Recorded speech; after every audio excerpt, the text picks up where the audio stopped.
My dear viewers and learners, welcome, নমস্কাৰ। Class 4 Blossom 2 lesson 2 এই ভিডিঅ'টোৰ এক্টিভিটিছসমূহ কৰি দিয়া হৈছে।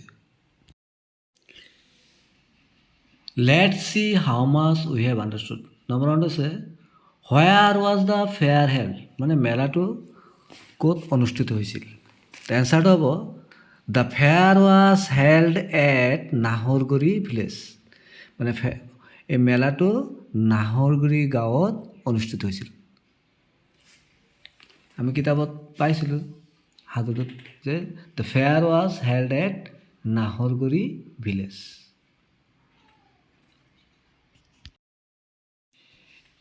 দুই নম্বৰটো আছিলে who wore a simple frock to go to the fair, মেলালৈ যাবলৈ কোনে এটা সাধাৰণ ফ্ৰক পিন্ধিছিল।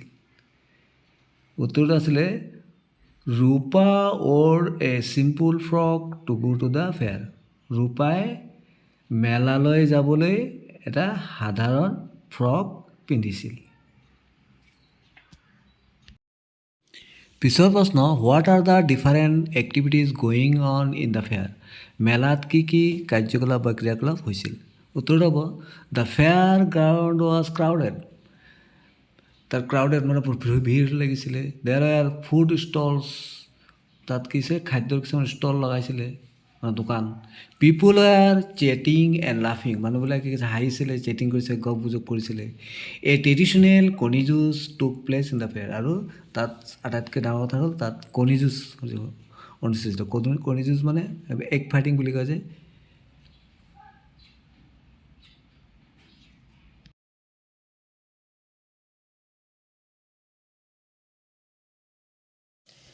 ইয়াৰ পিছৰ প্ৰশ্নটো what was the first announcement made at Naharguri fair, প্ৰথম এনাউন্সমেণ্টটো কি কৰিছিলে।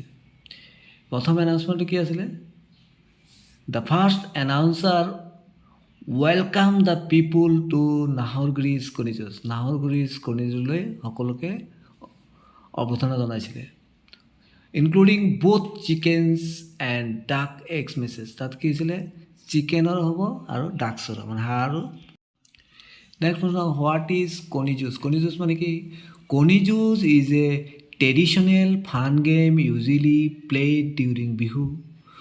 Two persons tap eggs, the one whose egg doesn't crack wins, মানে কণী যুঁজ হ'লে এটা পাৰম্পৰিক ফান গেম, মানে আনন্দদায়ক গেম, বিশেষকৈ বিহুত কণী যুঁজ কৰা হয়। আৰু যাৰ কণীটো ভাঙি নাযায় ই জিকি যায়, তেওঁ জিকে। পিছৰটো what was the prize for the winner of the game, এই কণী যুঁজত যোনে জিকে তাৰ প্ৰাইজটো কি, মানে কি পায় প্ৰাইজ। উত্তৰটো হ'ল the winner gets the cracked eggs as a prize, মানে উইনাৰে কি পায়, যোনে বিজয়ী হয় সেই যি কণীটো ভাঙিলে সেই ভঙা কণীটি পাব। তাৰমানে উইনাৰে কণী এটাই পায় যিটো ভাঙিব পাৰে। Next question did Onumahi ever take part in an egg fighting game, কণী যুঁজত অনুমাহীয়ে কেতিয়াবা অংশগ্ৰহণ কৰিছিলনে। এনচাৰটো য়েছ, কৰিছিলে। অনুমাহী টুক part in an egg fighting game and on the match with ডাক এগছ ইয়াৰ্ছ এগো, মানে কেইবছৰ আগতে কি কৈছিলে কণী যুঁজত অংশগ্ৰহণ কৰিছিলে, এইটো হাঁহৰ কণী, আৰু জিকিছিলোঁ, তেওঁ কণী যুঁজত জিকিছিলোঁ।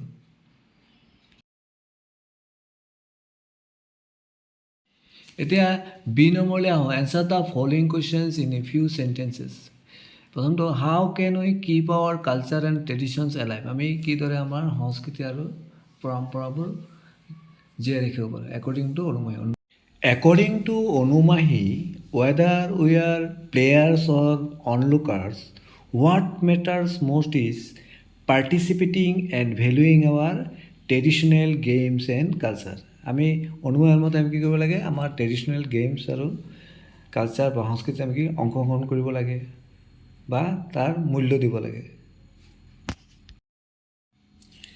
Write in your own words about what happened at the Nahurguri fair. Answer. People gathered at the Nahurguri fair ground. There were food stalls Friendly chatters filled the place. People were clapping and cheering.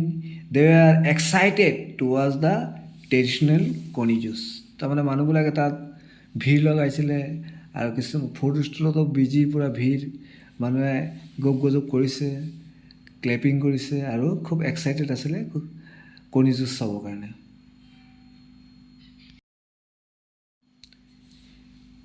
Why did Onumahi and Rupa hurry to the fair?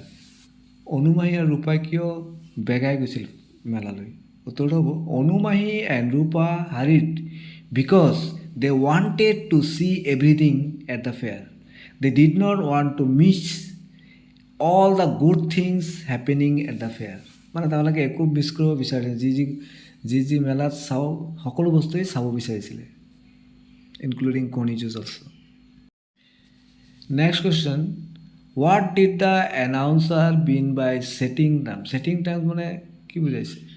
Setting terms means that the players decide which end of the eggs to tap, how many turns and what rules to follow. মানে কোনটো player মানে decide কৰিব কোনটো কণীটোৰ কোনটো ফালে tap কৰিব আৰু কিমান বাৰ এইবিলাক প্লেয়াৰ্ছে যি দুজনে খেলিব এই দুজনে কি কৰিব ডিসাইড কৰিব সিদ্ধান্ত ল'ব